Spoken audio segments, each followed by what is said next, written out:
Hey parents, I wanted to put together a video about mountain submissions, specifically around our packing list. I'm sure there's a lot of questions and people are excited. They're wanting to make sure they have everything, and I don't want you to have to feel like you have to go out and run it the last minute to get some things. So here's a video that's going to talk about all the ins and outs of the packing list and some things for you and your family to consider. All right, so with that said, there will be some things, there be very few things that you'll need to go out and purchase. Okay, so there's going to be a lot of these things that are on this that if you don't have, don't worry about it. Youth Dynamics, or YD, I might refer to them as YD, but Youth Dynamics will have that we can check out. The checking out of some equipment or some clothing is free of charge. That just comes with using them as our outfitters. So with that said, you guys ready to kind of get into this packing list video? Good. All right, so with the first thing, since it's backpacking, it's backcountry backpacking, first I want to show my backpack. So this is my backpack. It's a 70-liter backpack. It is meant for backcountry. It's meant for multiple days in the backcountry. If you don't have a backpack like this, do not go get one. They can be a little expensive and some things like that. And this one's 70 liter. If you have, say, maybe a 60 liter, that would probably be okay. But anything lower than a 60 might be too small, actually, for what we do. Now, if you don't have a backpack like this, just pack your things in a duffel bag, all right? And then once we get there, they'll check out a backpack, and then we'll load into that for our backcountry experience. If you do have one of these backpacks, when you pack it, don't pack it all the way to the top, because in our groups, we will be we'll have our personal things, but then we're going to have some shared things, like we'll have all the meals separated, and so I might carry 2 or 3 meals in my pack along with my things, or I might carry propane and the pans, or there might be toiletries and some meals or things like that. So there's lots of different things that we share in taking, extra water or all those kind of things. So if you have a backpack, don't fill it up all the way, because we need to save some spots for shared things. So now with that said, next on the list is sleeping pad and sleeping bag. So sleeping pads they're kind of foam. They can be black or blue or green, and they're pretty thin. Some of them are inflatable, and so again, if you don't have those are things that they have, and can check out. My sleeping bag, this is my sleeping bag that I take. It gets pretty small. I know that there's some that can get smaller. If your sleeping bag doesn't get to this size, if it's still bigger, then leave it at home. Okay, it would take up too much room in your backpack. I'm pretty warm-blooded, or cold-blooded, warm-blooded. So mine's just at a 40 degree level. I don't need it to be like minus 20 because it's not that cold in June and July in the backcountry. So it does me good, and if I'm too cold, then I just sleep more in more layers of clothes. So we'll get to that here in a minute too. So sleeping pad, sleeping bag, again, if it doesn't get much bigger, smaller than that, then I would not worry about bringing it. So personal tarp, ground tarp. When we talk about this, I mean, we're talking like a 5x7 tarp, so nothing much bigger than that. Again, only if you have it. These are just some things that, again, it just provides a little bit of barrier, and depending on where we are actually spending the night, if there is grass, it helps keep dew off of things and things like that. So with your personal tarp, again, totally optional, and go from there. Water bottles. So This is one of my backcountry water bottles. It's a 32 ouncer. It's really rugged. It can take a beating, and I don't worry about it. And if you, I wouldn't go less than like a 24 ouncer, and you want to. Again, if you don't have one, just let Youth Dynamics provide it. So, but with this, you don't want fancy water bottles. You don't want, you don't want them with the spray bottle on them or the mister on them. Those will break. And you don't want the little tiny water bottles that you get that are like 8 or 16 ounces. Leave those at home. You want something that this is hard. It can fall. It can, and again, it doesn't get beat up. And so, but I have 2 of these, and so that keeps me hydrated. So, garbage sacks. With the garbage sacks, just keep them folded. Like, don't put anything in them at first. So we'll have white or black ones, and we'll just fold them up. Just keep them nice and small. Throw them in your bag, and that will be for later as clothes get stinky or clothes get wet. It helps separate, like, oh, this is my clean bag and this is my dirty bag. So it helps with those kind of things. So gloves, it talks about fleece gloves. You'll notice even when we get into some of the clothing, like cotton is not necessarily your friend on this trip. And so like cotton t-shirts and cotton socks and some things like that are not necessarily best for backcountry stuff. We'll get into some of the more specifics, but when it comes to gloves, it is summer. Typically I do take a pair. These are actually running gloves that I have. They keep me warm just in case. Rarely do I actually use these on mountain submissions, but again, if you do have a pair of gloves, not like snow gloves, we're not worried about that, and not that I'm aware of yet. But it can get cool, but it doesn't get like freezing cold. But just a simple pair of gloves. Again, these, if they got wet, they dry out very easy, and that's the key. If it gets wet, can it dry out quickly and easily? So there's gloves, like a hat. So I've got this hat on. This is the hat that I'll wear on mountain submission. I like having something with a bill because one thing that I can't remember on here is a bug net. You've maybe seen these nets that go over beds. Well, they have these little ones that actually go over your face as well. Just in case the mosquitoes are real bad, we have these little bug nets, and then you put that on and they stay off your face a little bit. So every now and then we've needed to use them. The last couple of years we haven't had to use them. So 3 years ago, boy, the mosquitoes were horrible, but that's beside the point. But I'll also have like a wool cap just for nighttime, just in case. Again, sometimes I use it, sometimes I don't. But again, not big, fluffy, just something simple. Simple is easy and simple is good for this kind of trip. So work gloves, that's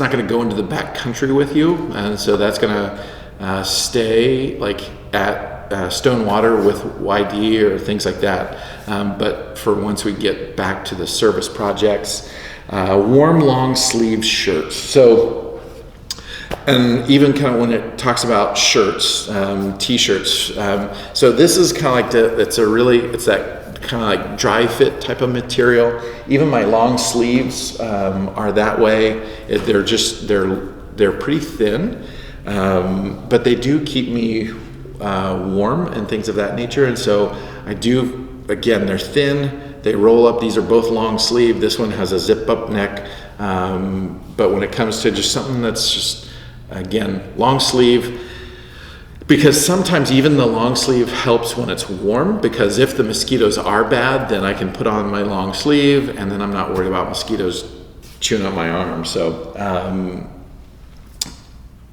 Fleece jackets. Again, you don't really want the cotton jackets, the pullovers, things like that. Like I will have this, and I'll have a fleece jacket that I have. I'll also bring a shell. So a lot of the times the fleece jackets have shells that go on. And that ultimately, even if it's not going to rain, those kind of jackets are helpful if you've got them, because if it's windy or something like that, it just breaks down on the wind getting through. And again, if you don't have that kind of jacket, you don't have a fleece jacket or a jacket with a shell on it, Youth Dynamics does. So you can always check those things out. So that's that with sweatpants. I will take a pair of sweatpants. Most likely they're not going to go into the backcountry with me, but I'll have them for when we're on the mission part of things, for like in the evenings or some things like that. But there's like the soccer style sweatpants. I know many kids have worn those into the backcountry. And so those are a good one because, again, they can get small. And so that's a way to stay warm and things of that nature. Sweatpants and t-shirts we talked about, that real thin material, non-cotton is best. Shorts, non-cotton shorts, so kind of some athletic type shorts. Now, when it comes to pants, so shorts and pants, some of you might have these. I actually have two pair of pants that are long pants, and then the legs can just above the knee zip off, and they turn into shorts. And so I use those in the backcountry, and I use them once we're on the mission part of things. So therefore, my pants, I'm just taking two pair of pants for the whole trip with a pair of sweats. So I guess I have three, but I'm not taking, backcountry pants and then a bunch of jeans and things like that. You really just need a pair or two of pants. Jeans are okay in the backcountry. We understand that not everybody has mountain pants and things of that nature. So, but when it comes to jeans, again, you just bring two. Don't bring a whole bunch, not one for every day. Rain pants, those are totally optional. That's something Youth Dynamics, unless you have them, that's something I don't even bring those unless we get there and they're like, boy, rain is in the forecast. So then I'll check them out there. Same thing with the poncho, rain jacket. My shell jacket is a rain jacket, and so I do have that, but I don't bring a poncho as well. Socks, like wool socks. There might be kind of the spandex type socks. Those are good ones, again, because they're breathable. They dry very quickly. If it's warm, we will sweat, and hiking can produce blisters if things aren't drying out quick enough. So now when we're on the mission side of things, maybe you do have a couple pairs of cotton socks, just regular socks that you have, but it's ones we're back out of the backcountry. So as I go down, a good pair of tennis shoes is good. So I actually will take 3 pairs of shoes with me. My tennis shoes will not go into the backcountry with me. I've got some good old faithful hiking boots. I've had these for 25 years. I think 25, 26 years. They have served me well, and this might be my last hurrah with these guys. But a good hiking boot is what I'm going to have. Again, if you don't have a good pair of hiking boots, Youth Dynamics does. So, but tennis shoes can work. A few years ago, they said, yeah, tennis shoes are fine. Last year, they wanted everybody to have boots. It just kind of depends on our actual hike, where we're going to be backpacking to. It will depend on the shoe wear that we have. So now I'm bringing a pair of tennis shoes, I'm bringing my hiking boots, and then I'm bringing, they're kind of like Crocs. Maybe there's a pair of sandals or something like that, like Tevas, something that can strap down, because when we do whitewater raft, it's good to have a shoe, but if you fall in the water, you want something that can stay on. So no flip-flops, even like like Birkenstocks, don't do Birkenstocks because again, they can't strap down, cinch down onto your foot. But so like Crocs that have the adventure strap and some Tevas or some things like that work well for your shoe wear. Underwear. I will say this. So bring a pair of underwear per day. Now here's the parents, this is going to be something that maybe you're like, that's too much information. Most of the time, kids only wear 2 or 3 pairs of underwear on this trip. In the backcountry, it's just, changing is kind of, it feels weird for a lot of kids because you're, like I'm changing in my sleeping bag or things like that. And so a lot of kids just stay in the same outfit. Matter of fact, when I'm in the backcountry, I really don't change. That might be TMI, but I really don't change. I sleep in my socks if it's cold. I sleep in my pants. I sleep in my shirt. And again, if it's warm, then I just unzip my pants and then I just have my I just have shorts on. So backcountry, you really just need an outfit. Maybe 2, but I do take a couple shirts into the backcountry and things like that. So with underwear, good to have them for enough days, but don't be surprised if you don't use all of them. Kind of same thing with socks as well. 2 towels.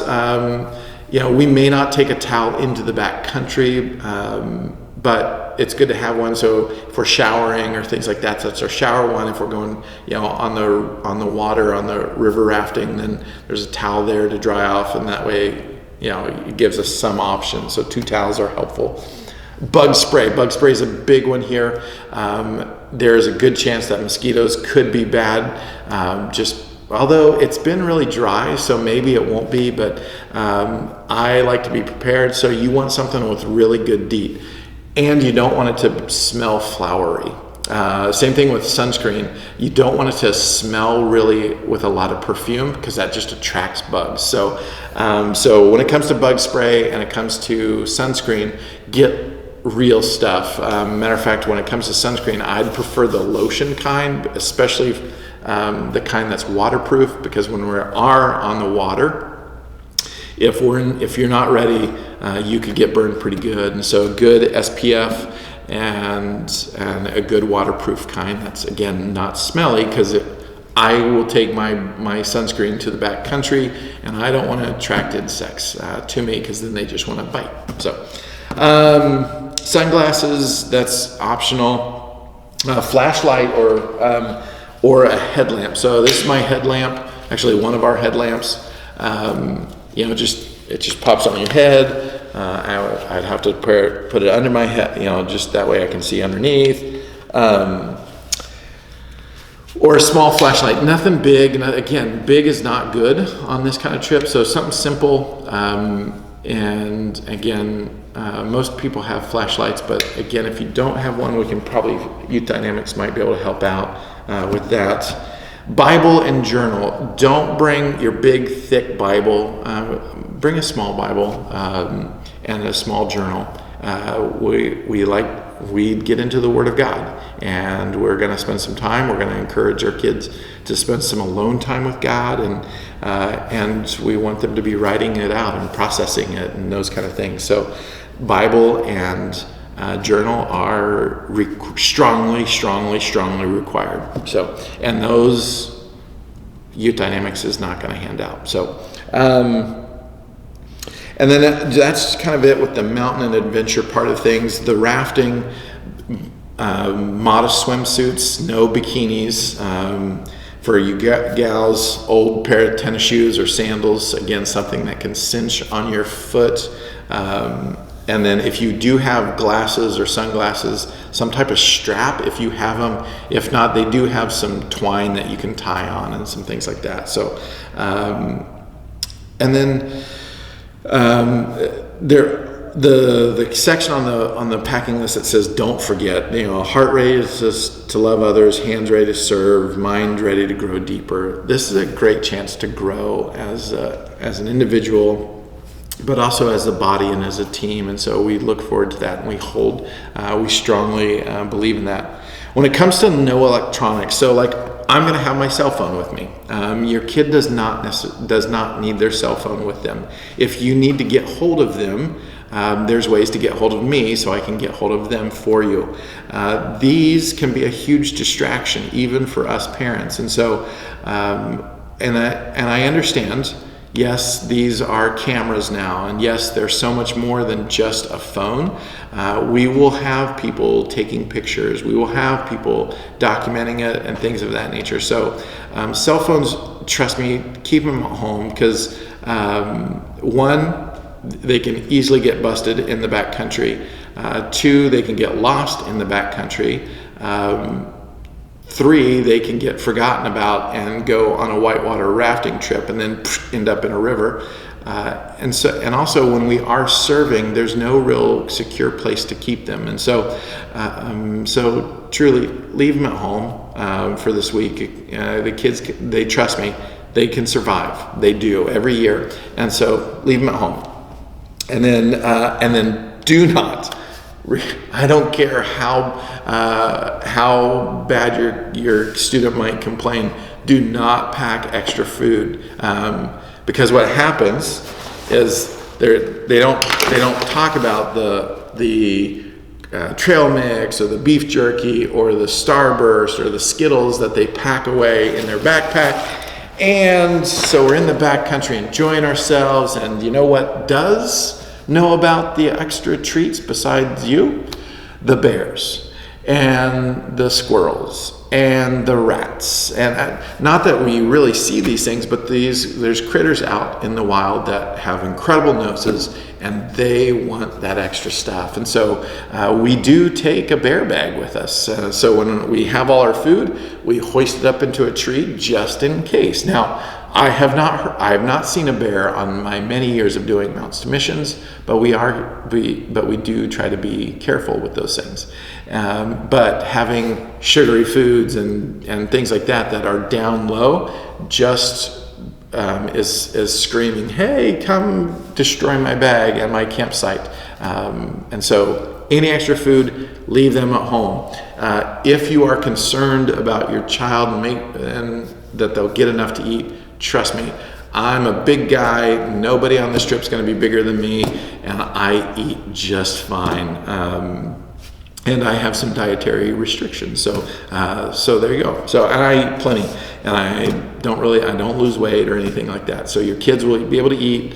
They'll eat fine and all that kind of stuff. So with that, I hope this is helpful.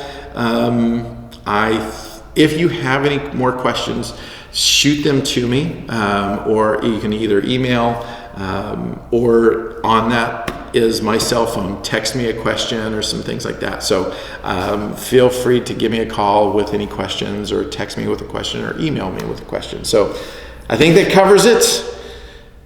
Gosh, I'm getting excited. We're just a few weeks away, man. And this truly is the beginning of a good time for our students to grow. And again, begin to understand what thinking outside themselves, stretching themselves is all about. And I can tell you, a number of the kids are on our Dominican Republic trip as high schoolers. Many of them have been on Mountains to Mission. And so it is a great little progression for a trip once they get to high school. So hope that covers it. I know this is kind of long, but it should answer any of those questions. I think there we go. So God bless. I'm looking forward to serving with your student. Take care.